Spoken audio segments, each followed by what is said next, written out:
یہ حلال کی بات. لہذا فرمایا وابتغوا من فضل اللہ، اللہ کا فضل تلاش کرو، نماز پڑھو، نکلو باہر جاؤ، اللہ کا فضل تلاش کرو. لیس علیکم جناح ان تبتغوا من فضل ربکم، تم اگر اللہ کے فضل میں سے کچھ تلاش کرتے رہو، رزق کماؤ، کس نے منع کیا؟ کوئی گناہ نہیں. لہذا کوئی اگر معاشی جدوجہد کرتا ہے، کوئی کاروبار کرتا ہے، حلال طریقہ اختیار کرتا ہے، لیکن ساتھ یہ بتا دیا کہ رزق اتنا ہی ہے جتنا اللہ نے دینا ہے. اللہ اکبر. ان النفس لن تموت حتی تستکمل رزقہا، کہ کوئی جان اس وقت تک مرے گی نہیں جب تک اپنا رزق مکمل نہ کر لے. جو اللہ نے لکھا ہے وہی ملنا ہے، لیکن معاشی جدوجہد اس کی اجازت ہے اگر کوئی کرنا چاہتا ہے. لہذا جب وہ حلال کی جدوجہد کرے گا، حلال کی جدوجہد کرے گا تو وہ اجر پائے گا اللہ سے، اور جب وہ حرام کی جدوجہد پائے گا تو پھر وہ اللہ سے، اس کو اللہ کی طرف سے وہ نافرمان لکھا جائے گا اور اس کو گناہ ہوگا اور وہ عذاب کا مستحق ہوگا. تو اس کا مطلب یہ ہے کہ رزق کی تقسیم تو اللہ کی ہے، ہم اپنی کوشش سے صرف حلال اور حرام کا فیصلہ کرتے ہیں بس. ملتا اور کچھ نہیں ہے، ملتا وہی ہے جو اللہ نے دینا ہے. وہ اگر ہم حرام کا راستہ اختیار نہ کریں تو اللہ حلال سے دے دے گا. یہ ہمارے ایمان کی بات ہے.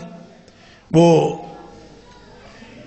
مورخین نے لکھا ہے، ایک مثال ہے، پتہ نہیں واقعہ عملاً ہوا کہ نہیں ہوا، ایک حکایتاً بیان کرتے ہیں کہ ایک آدمی تھا اور اس نے اللہ اکبر کسی بچے کو اپنے گھوڑے کی لگام پکڑائی کہ تم یہ پکڑ لو، میں نے نماز پڑھنی ہے، میں نماز پڑھ کے آتا ہوں اور پھر میں لے جاؤں گا تم سے اپنا گھوڑا. بچے نے لگام پکڑ لی، وہ اندر چلا گیا. نماز پڑھ کے جب واپس آیا تو گھوڑا وہاں پہ پھر رہا تھا لیکن وہ بچہ نہیں تھا. تو اس نے دیکھا جا کے گھوڑے کو، تو گھوڑے کی لگام بھی نہیں تھی. بچے نے گھوڑے کی لگام پکڑی اور وہ چوری کر کے کہیں لے گیا، اور بچہ بھی نہیں تھا، لگام بھی نہیں تھی، گھوڑا تھا. اب خیر وہ پریشان ہوا، مسافر تھا، اس نے آگے جانا تھا. اس نے کہا میں قریبی دکان سے کوئی خرید لیتا ہوں جا کے. وہ کسی قریبی دکان پہ گیا، اس سے لگام خریدنے کے لیے اس نے کہا مجھے لگام دے دیں. اس نے کہا جی 5 روپے کی، جتنی بھی اس نے بتائی. تو جب لینے لگا اس نے کہا ایک میرے پاس پرانی بھی ہے اور وہ میں آپ کو 2 روپے میں دے دوں گا اگر وہ لینی ہے. تو اس نے کہا دکھاؤ. اس نے دکھائی تو اسی کے گھوڑے کی لگام تھی. تو بڑا حیران ہوا، کہتا تم نے کہاں سے لی؟ اس نے کہا ابھی ایک بچہ فروخت کر کے گیا 1 روپے میں، مجھے کوئی بچہ فروخت کر کے گیا 1 روپے. اللہ اکبر. اس نے وہ خرید تو لی، تو بڑا حیران ہوا. اس نے کہا میں نے سوچا تھا کہ میں نے بچے کو لگام پکڑائی ہے تو میں جب نماز پڑھ کے آؤں گا تو میں بچے کو انعام کے طور پر 1 روپیہ دوں گا، میں نے سوچا ہوا تھا. بچے نے 1 روپیہ لگام بیچ کے لے لیا. اب ملنا تو 1 روپیہ ہی تھا. حلال اور حرام کا فیصلہ آدمی خود کرتا ہے. دینا اللہ نے وہی ہے، مما رزقناہم ينفقون، جو ہم رزق دیتے ہیں اسی میں سے خرچ کرتے ہیں. اب یہ تو اللہ تعالیٰ کا نظام ہے کہ اللہ نے رزق کا جو معاملہ ہے یہ فضیلت کا معاملہ نہیں ہے، بلکہ رزق کا معاملہ تو امتحان کا معاملہ ہے. کسی کو وہ دے کے آزماتا ہے، کسی سے وہ چھین کے آزماتا ہے. لہذا کسی کو نہ دیا ہوا ہو تو وہ پریشان نہ ہو کہ مجھے کیوں نہیں ملا، وہ خوش ہو کہ میرا امتحان چھوٹا ہے. جس کو تھوڑا ملا ہے اس کا امتحان چھوٹا ہے، جس کو زیادہ ملا ہے اس کا امتحان بڑا ہے. بات تو صرف اتنی ہے، اللہ تعالیٰ اگر ضروریات پوری کر رہا ہے تو بس بہت شکر کرنے کا مقام ہے. خیر، اب انسان جو حلال اور حرام کا فیصلہ کرتا ہے تو اسی سے یہ گناہگار ہوتا ہے، اور اسی سے اس کی ساری بندگی، ساری عبادت ضائع ہو جاتی ہے جب یہ حرام کمانا شروع کر دیتا ہے اور حرام کی طرف چلا جاتا ہے. ایک بات جس کی طرف میں آپ کی توجہ چاہتا ہوں وہ یہ کہ حلال اور طیب 2 مختلف چیزیں. حلال اور حرام تو ہوتا ہے اللہ کے حکم سے یا نبی کریم صلی اللہ علیہ وسلم. طیب ایک چیز ہے کہ طیب کے مقابلے میں ہوتا ہے خبیث. آپ اگر لغت میں دیکھیں تو طیب کا معنی ہوتا ہے وہ چیز جو فطرت سلیمہ کو مرغوب ہے. انسان کی فطرت جس کو چاہتی ہے وہ طیب ہے، اور جو فطرت سلیمہ جس سے انکار کرتی ہے وہ خبیث ہے. اور ہر خبیث چیز حرام نہیں ہوتی. غور فرمائیے گا میرے فکرے پر. ہر خبیث چیز حرام نہیں ہوتی اور ہر حلال چیز طیب نہیں ہوتی. ہر خبیث چیز حرام نہیں ہوتی اور ہر حلال چیز طیب نہیں ہوتی. لیکن جس کو اللہ نے حلال قرار دیا ہے اور جس کو اللہ کے رسول صلی اللہ علیہ وسلم نے حلال قرار دیا ہے, انہوں نے طیبات کو حلال قرار دیا ہے, خبائث کو حلال قرار نہیں دیا. اس کا مطلب پتہ ہے کیا ہے؟ اس کا مطلب یہ ہے کہ کوئی چیز اپنی نوعیت میں حلال بھی ہو, اگر وہ خبیث ہو گئی ہے نا تو آپ اس کو نہ کھائیں. اس کو وہ اگرچہ حکماً حرام نہیں ہے. مثلا فروٹ ہے تازہ اور یہ طیب, رزق حلال ہے, رزق طیب ہے, لیکن اگر امرود میں کیڑے پڑے ہوئے ہوں, گلا سڑا کیڑا ہو, گلا سڑا کیلا ہو, گلا سڑا فروٹ ہو, تو یہ گلا سڑا فروٹ جو ہے اب وہ حرام تو نہیں ہے حکماً, لیکن اب وہ طیب نہیں رہا, اب وہ خبیث ہو گیا. فطرت سلیمہ اس سے انکار کرتی ہے. لہذا جب فطرت سلیمہ اس سے انکار کرتی ہے تو اس کو نہ کھانے کا حکم ہے. آپ اس کو کھائیں گے وہ آپ کی طبیعت کے اوپر برے اثرات ڈالے گا. لیکن وہ ساری چیزیں جو چیزیں حکماً حرام ہیں, اگر اس کا ایک حصہ بھی آپ کے اندر چلا گیا, پورا حرام تو دور کی بات, ایک لقمہ حرام کا, نبی اکرم صلی اللہ علیہ وسلم فرماتے ہیں ایک لقمہ حرام کا اگر کسی کے اندر چلا گیا تو اس کی 40 دن کی عبادت قبول نہیں ہوتی. ایک لقمہ حرام کا چلا, اس قدر سینسٹیو معاملہ ہے, ساری زندگی کا معاملہ ہے. اور جس نے ایک لقمہ کیا رج رج روٹیاں کھا دیا, رج رج ساری زندگی کھایا, اس کے کیا حالات ہوں گے. اس کے لیے نبی اکرم صلی اللہ علیہ وسلم کی وہ حدیث جو آپ نے فرمایا ان اللہ طیب لا یقبل الا طیبا, اللہ پاک ہے صرف پاک کو قبول کرتا ہے, پاک ہے صرف پاک کو قبول کرتا ہے. پھر نبی کریم صلی اللہ علیہ وسلم نے ایک مثال دی. آپ نے فرمایا ایک آدمی ہے دور دراز سے سفر کرتا ہے, اللہ یطیل السفر, لمبا سفر کر کے پہنچتا ہے, اور پہنچتا پتہ کہاں ہے؟ بیت اللہ میں. بیت اللہ میں پہنچتا ہے لمبا سفر کر کے, اور اللہ کے سامنے گڑ گڑاتا ہے بیت اللہ میں سفر کیا, اشعث اغبر, بال اس کے اٹے ہوئے سفر کر کر کے تھکا ہوا, اور بیت اللہ میں پہنچا ہے. یمد یدیہ الی السماء, اور بیت اللہ میں کھڑا آسمانوں کی طرف ہاتھ اٹھاتا ہے, اللہ کو پکارتا ہے یا رب کہتا ہے, خالص توحید, بیت اللہ میں کھڑا ہو کے اللہ کو پکار رہا ہے. لیکن نبی اکرم صلی اللہ علیہ وسلم فرمایا وَمَطْعَمُهُ حرام وَمَشْرَبُهُ حرام وَمَلْبَسُهُ حرام وَغُذِّيَ بِالْحرام, اس کا کھانا حرام کا, اس کا پینا حرام کا, اور اس کا لباس حرام کا, اور اس کو جو غذا دی گئی, جو وہ نشو و نما پایا ہے, جو بڑا ہوا ہے, وہ حرام سے ہوا ہے. فَأَنَّا يُسْتَجَابُ لِذَلِكَ, وہ بیت اللہ میں کھڑا ہو کے بھی اللہ سے دعائیں کر رہا ہو, اس کی کسی دعا کو قبول نہیں کیا جاتا, سب کچھ ختم ہو جاتا. ساری زندگی کی نمازیں ضائع ہو گئی, ختم ہو گئی, اگر آپ نے اللہ کے حلال اور حرام کا خیال نہیں رکھا. اللہ. لیکن نبی اکرم صلی اللہ علیہ وسلم نے فرمایا, بخاری شریف کی حدیث ہے, لَيَأْتِيَنَّ عَلَى النَّاسِ زَمَانٌ, لوگوں کے اوپر ایک ایسا زمانہ آئے گا, اور مجھے تو لگتا آیا پڑا ہے, اللہ کو معلوم ہے. لَيَأْتِيَنَّ عَلَى النَّاسِ زَمَانٌ, لوگوں کے اوپر ایک ایسا زمانہ آئے گا, لَا يُبَالِ الْمَرْءُ مَا أَخَذَ مِنْهُ امن الحلال امن الحرام, کہ کوئی آدمی اس بات کی پرواہ نہیں کرے گا اس زمانے میں کہ جو آ رہا ہے وہ حلال سے آ رہا ہے کہ حرام سے آ رہا ہے. بس یہ دیکھیں گے لوگ, آنا چاہیے, آ رہا ہے بس ٹھیک ہے. اللہ اکبر. لہذا مجھے لگتا ہے کہ یہ زمانہ شاید آیا پڑا ہے, کون دیکھتا ہے حلال ہے کہ حرام ہے, بس آنا چاہیے. سود کا خیال, نہ کوئی رشوت کا خیال, نہ کوئی جھوٹ بول کے کمائی کا خیال, نہ کوئی اپنے فرائض ادا نہ کر کے تنخواہیں پوری لینے کا خیال, نہ کوئی کاروبار میں ڈنڈی مار کے, کاروبار میں ملاوٹ کر کے, کاروبار میں دھوکہ کر کے, اور جو مرضی ساری دنیا کیے جا رہی ہے, کوئی پوچھنے والا نہیں. اللہ تعالیٰ معاف فرمائے. اللہ. پھر مسئلے پوچھتے ہیں کہ جی اس کے بارے میں کیا خیال ہے, یہ نیا مسئلہ ہے جی, اس کے بارے میں سنائیں. اللہ.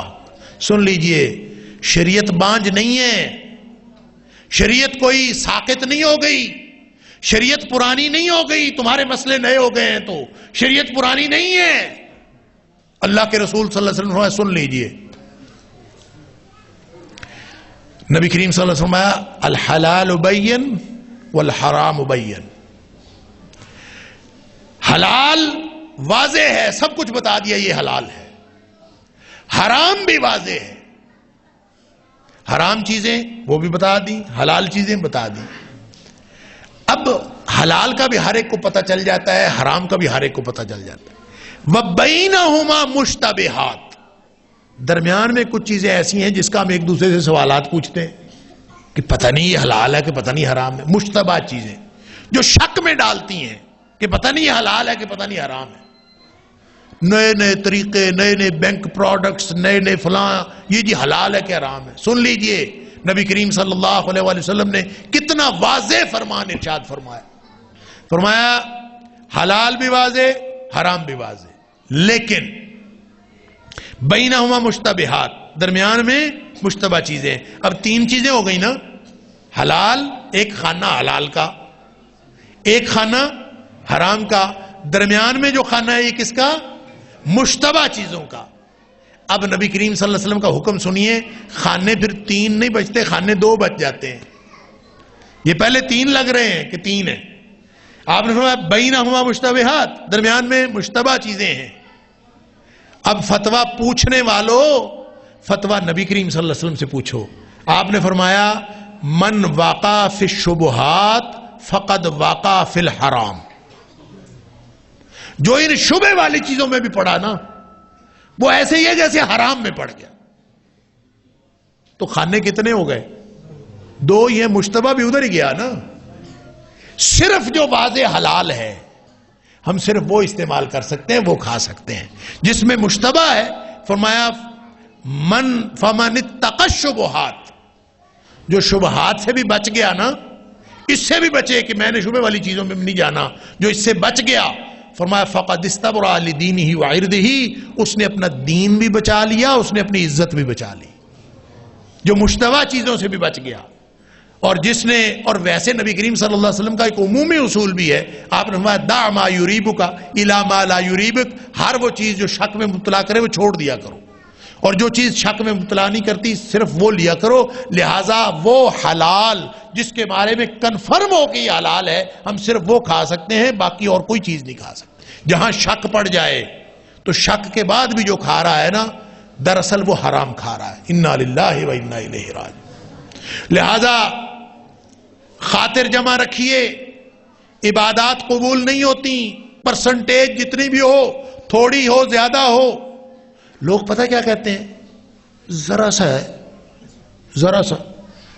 نبی کریم صلی اللہ علیہ وسلم فرمایا، آپ نے ایک مثال دی، آپ نے فرمایا مثال کے طور پر، یہ حدیث ہے، آپ نے فرمایا مثال کے طور پر ایک آدمی نے 10 درہم کا کپڑا خریدا، اس 10 درہم میں 9 درہم حلال کے ہیں، 1 درہم حرام کا ہے، اور وہ کپڑا خریدا اور کپڑا خرید کے اس نے وہ پہن لیا۔ فرمایا جب تک وہ کپڑا اس کے جسم پہ ہے اس کی کوئی عبادت قبول نہیں ہوتی۔ پھر لوگ کہتے ہیں اچھا سود ہے، اس درجے کا تو نہیں ہے۔ کس درجے کا؟ نبی کریم صلی اللہ علیہ وسلم فرمایا الربا 70 شعبۃ، یہ جو سود ہے نا اس کے 70 درجے ہیں۔ کتنے؟ 70 درجے ہیں۔ آپ کہتے ہیں کہ اس درجے کا تو نہیں ہے، تو پھر کس درجے کا ہے؟ نبی اکرم صلی اللہ علیہ وسلم ایسرھا، اس کا جو سب سے چھوٹا درجہ ہے، سود کسی بھی درجے کا ہو، آپ اگر سب سے چھوٹے درجے کا سود کھا رہے ہیں نا اس کا گناہ اتنا ہے ينكح الرجل امہ، جیسے کوئی شخص اپنی ماں کے ساتھ بدکاری کرتا ہے، اتنا بڑا گناہ ہے سب سے ادنا درجے کا سود کھانے کا۔ درہم و ربا، نبی کریم صلی اللہ علیہ وسلم 1 درہم سود کھانا، وَهُوَ يَعْلَمُ، اور آدمی کو پتہ بھی ہو کہ یہ سود ہے، یہ حرام ہے، یہ سود ہے۔ 1 درہم کوئی شخص اگر سود کھاتا ہے اور اس کو معلوم ہے کہ یہ سود ہے، نہیں معلوم تو پھر تو شاید اللہ تعالیٰ معاف کر دے گا، لیکن جس کو معلوم ہے کہ یہ سود ہے پھر بھی وہ کھاتا ہے. آپ نے فرمایا درہم و ربا, ایک درہم جس نے سود کا کھایا وہ یعلم, اور اس کو جو جانتا ہے کہ یہ سود ہے, یاکل الرجل, اور وہ آدمی کھا جاتا ہے. تو نبی اکرم صلی اللہ علیہ وسلم فرمایا وہ زیادہ بڑا گناہ ہے من 60 و 30 60 و 30 زنیہ, 36 دفعہ بدکاری کرنے سے بڑا گناہ ہے. 36 دفعہ بدکاری کرنے سے بڑا گناہ. تو بھائی کوئی درجہ ہے جہاں بندہ کہے کہ چلیں یہ درجہ ہے, خیر ہے اس کی, اتنے درجے کی تو خیر ہے؟ کوئی درجہ نہیں ہے. صرف جو حلال ہے ہم اس کو استعمال کر سکتے ہیں اور حلال ہی کھا سکتے ہیں. جہاں شک بھی پڑ جائے وہ حرام ہی, اللہ تعالیٰ معاف فرمائے. اور پھر یہ جو لعلکم تتقون لعلکم تتقون, ہم مسجد میں متقی ہوتے ہیں, باہر دکاندار جب دکان پہ جا کہتے ہیں یہ بزنس ہے وہ عبادت ہے. دکان پہ جا کے ڈنڈی بھی مارنی ہے, جھوٹ بھی بولنا ہے, بددیانتی. ایک تو ویسے یاد رکھیں دو باتیں ایسی ہیں, ایک بددیانتی اور ایک جھوٹ, جو کسی مومن میں نہیں ہو سکتی. نبی اکرم صلی اللہ علیہ وسلم نے فرمایا یتبع المؤمن علی کل خلق, مومن کے اندر ہر اخلاقی خرابی ہو سکتی ہے. جیسے دوسری حدیث میں فرمایا ایکون المؤمن جبانا ایکون المؤمن بخیلا, کسی نے پوچھا تھا اللہ کے رسول صلی اللہ علیہ وسلم مومن بزدل ہو سکتا ہے؟ آپ نے فرمایا ہو سکتا ہے. مومن کنجوس ہو سکتا ہے؟ آپ نے فرمایا ہو سکتا ہے. تو کہتا ہے ایکون المؤمن کذابا, کیا مومن جھوٹا ہو سکتا ہے؟ فرمایا لا, مومن جھوٹا نہیں ہو سکتا. لیکن یہاں نبی کریم صلی اللہ علیہ وسلم فرماتے ہیں یتبع المؤمن علی کل خلق, مومن کے اندر ہر خرابی ہو سکتی ہے اخلاق کی, الا الخیانہ والکذب, دو خرابیاں مومن میں کبھی نہیں ہو سکتی, ایک یہ بددیانت نہیں ہو سکتا اور دوسرا یہ جھوٹا نہیں ہو سکتا. جھوٹ اور بددیانتی. تو ہمارے ہاں ہم ایک دوسرے کو پتہ کیا کہتے ہیں, آج کل کاروبار جھوٹ کے بغیر نہیں ہوتا. آج کل کاروبار بددیانتی کے بغیر نہیں ہوتا. تو جو نہیں ہوتا تو پھر اس کا مطلب ہے سارے جہنمی تو کما رہے ہیں اور کیا کر رہے ہیں. ایک دفعہ نبی کریم صلی اللہ علیہ وسلم نے فرمایا اللہ اکبر اللہ اکبر, آپ نے فرمایا ان التجار, جو تجار ہیں, الفجار, یہ سارے کے سارے فجار ہیں, سارے تاجر فجار ہیں. فجار کون ہے؟ ان الفجار لفی جحیم, قرآن کہتا ہے سارے فجار جہنمی ہیں. فجار ہوتا ہے جو بہت بڑا گناہگار ہوتا ہے. ان الفجار لفی جحیم قرآن کہہ رہا ہے. اور نبی کریم صلی اللہ علیہ وسلم کیا فرما رہے ہیں؟ ان التجار هم الفجار, جو کاروباری لوگ ہیں نا, تاجر, یہی سارے کے سارے فجار ہیں اور فجار جہنمی ہیں. اب نبی کریم صلی اللہ علیہ وسلم کا جلال, آپ کا فرمان, اور اتنا خوفناک فرمان کہ ان التجار هم الفجار, کہ سارے کے سارے کاروباری جہنمی ہیں. اللہ اکبر, کیا خوف ہوگا, کیا لوگوں کے اوپر سکتہ طاری ہوا ہوگا نبی کریم صلی اللہ علیہ وسلم کا فرمان سن کر. اور ایک آدمی, اب یہ جو بات میں کرنے لگا ہوں یہ تو میری ڈسکرپشن ہے نا, کہ ایک آدمی ہولے سے بولا, ڈرتے ڈرتے بولا. اب یہ حدیث کے الفاظ تو نہیں, تو ڈرتے ڈرتے ہی بولا ہوگا جب نبی کریم صلی اللہ علیہ وسلم ان التجار هم الفجار, تاجر کاروباری سارے جہنمی. تو ایک آدمی پوچھتا ہے الیس اللہ احل البیع, اللہ کے رسول صلی اللہ علیہ وسلم کیا اللہ نے تجارت حلال نہیں کی؟ تجارت تو حلال ہے, تو سارے تاجر جہنمی, یہ کیوں؟ نبی اکرم صلی اللہ علیہ وسلم بلا, کیوں نہیں, اللہ نے حلال کی ہے تجارت, لیکن یہ تاجر سارے جہنمی اس لیے ہیں کہ یہ قسم اٹھا اٹھا کے مال بیچتے ہیں اور جھوٹ بول کے جہنمی ہو جاتے ہیں. اللہ اکبر. وگرنہ اگر سچ اور دیانت جو ایمان کی بنیاد ہے, یعنی کوئی مومن بھی اس کے بغیر نہیں ہو سکتا, اگر کاروباری آدمی یہ دو باتیں ملحوظ رکھے نا, کیا, ایک امانت داری اور ایک سچ, ان دو چیزوں کو اگر ملحوظ رکھے تو نبی کریم صلی اللہ علیہ وسلم التاجر الصدوق الامین، تاجر ہو اور سچ بولتا ہو، تاجر ہو اور امانت داری سے کام کرتا ہو، دیانت داری سے کرتا ہو، تو فرمایا مع النبیین والصدیقین والشہداء یوم القیامہ، وہ قیامت والے دن نبیوں، صدیقوں اور شہیدوں کے ساتھ ہوگا۔ یعنی اتنا بڑا درجہ صرف اتنی بات سے۔ اور ہم سمجھتے ہیں کہ ہمارا تو کاروبار صحیح ہے، ہمارے کاروبار میں تو کوئی فرق نہیں، حلال چیزوں کا کاروبار کرتے ہیں، اللہ کو شکر ہے، وہاں سے لے کے آتے۔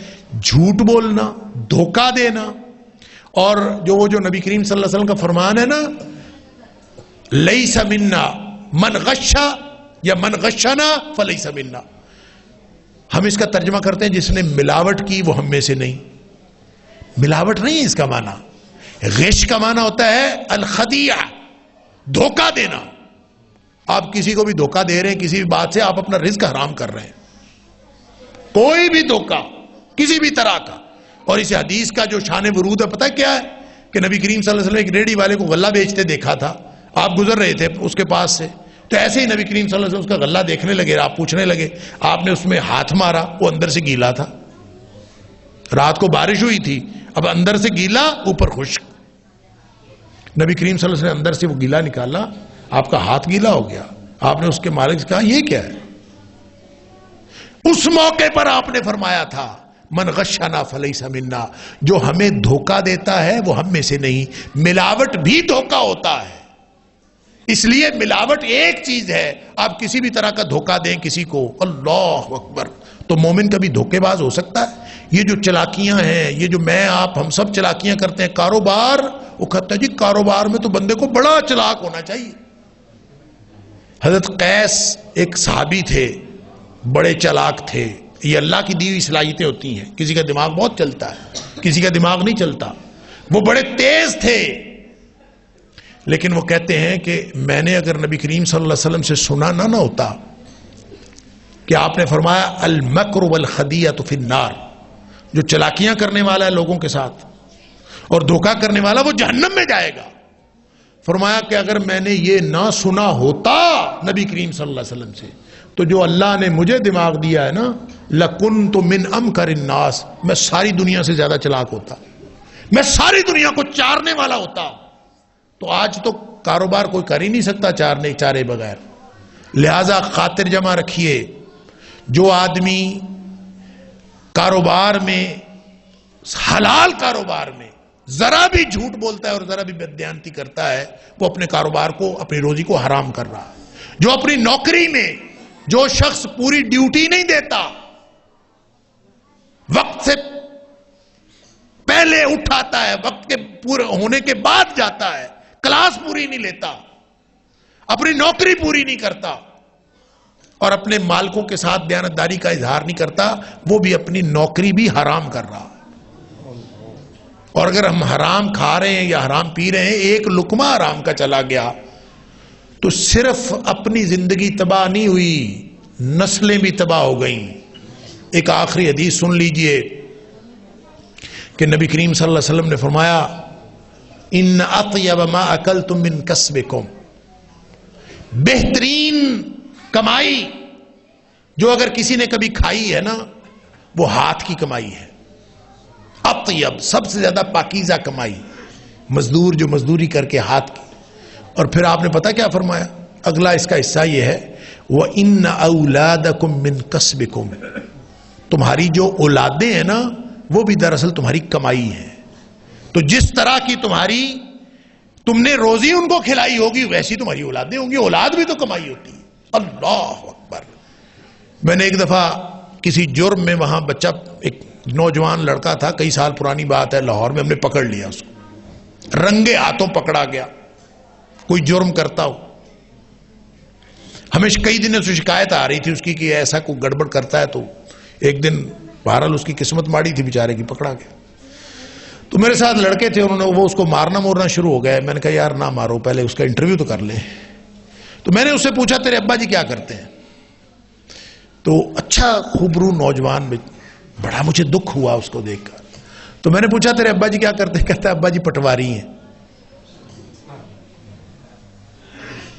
تو میں نے اس کو کہا بیٹا اپنے ابا جی کو بلاؤ، تیرا قصور نہیں ہے، تیرے ابے کا قصور ہے، جیسی تجھے روزی کھلائی ہے ویسی تو حرکتیں کرے گا۔ تو نبی اکرم صلی اللہ علیہ وسلم کا فرمان ہے ان اطیب ما اکلتم من کسبکم وان اولادکم من کسبکم، تمہاری اولاد بھی اصل میں تمہاری کمائی ہوتی ہے، جس طرح کی کمائی تم کرتے ہو ایسی اولاد ہونی۔ اللہ، نسلیں تباہ ہوتی ہیں اس سے۔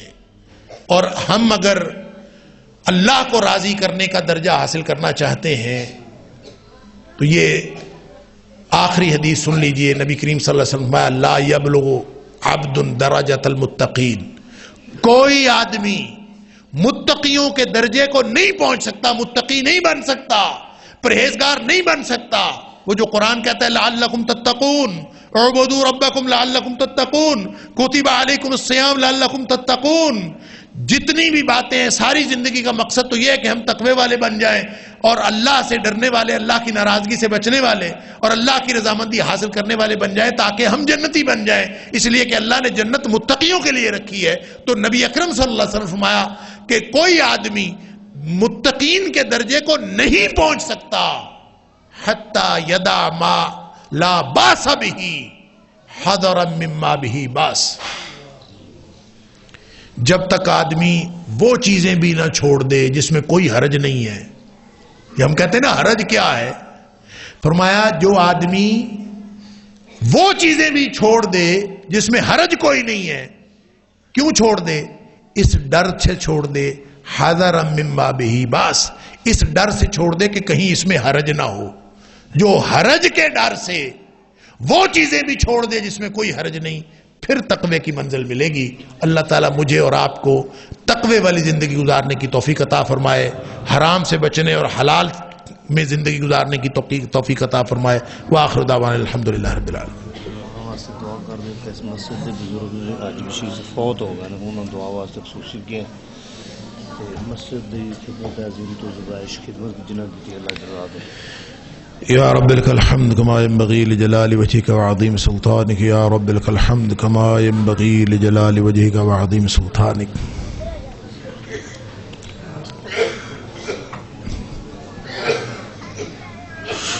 یا رب لک الحمد کما ينبغي لجلال وجهك وعظیم سلطانك۔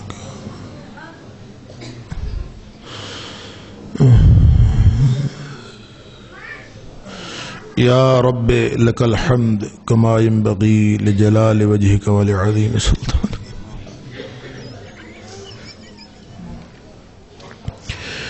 اللهم صل على محمد وعلى آل محمد كما صليت على إبراهيم وعلى آل إبراهيم إنك حميد مجيد۔ اللهم بارك على محمد وعلى آل محمد كما باركت على إبراهيم وعلى آل إبراهيم إنك حميد مجيد۔ ربنا آتنا في الدنيا حسنة وفي الآخرة حسنة وقنا عذاب النار۔ اللهم أحسن عاقبتنا في الأمور كلها وأجرنا من خزي الدنيا وعذاب الآخرة۔ اللهم أجرنا من خزي الدنيا وعذاب الآخرة۔ اللهم أجرنا من خزي الدنيا وعذاب الآخرة۔ اللهم رحمتك نرجو فلا تكلنا إلى أنفسنا طرفة عين، وأصلح لنا شأننا كله لا إله إلا أنت ولا إله غيرك۔ اللهم أصلح لنا ديننا الذي هو عصمة أمرنا، وأصلح لنا دنيانا التي فيها معاشنا، وأصلح لنا آخرتنا التي فيها معادنا، واجعل الحياة زيادة لنا في كل خير، واجعل الموت راحة لنا من كل شر۔ اللهم اقسم لنا من خشيتك ما تحول به بيننا وبين معاصيك، ومن طاعتك ما تبلغنا به جنتك، ومن اليقين ما تهون به علينا مصائب الدنيا، ومتعنا بأسماعنا وبصارنا وقواتنا ما أحييتنا، واجعله الوارث منا۔ اللهم اجعل ثأرنا على من ظلمنا، وانصرنا على من عادانا۔ اللهم لا تجعل مصيبتنا في ديننا، ولا تجعل الدنيا أكبر همنا، ولا مبلغ علمنا، ولا غاية رغبتنا۔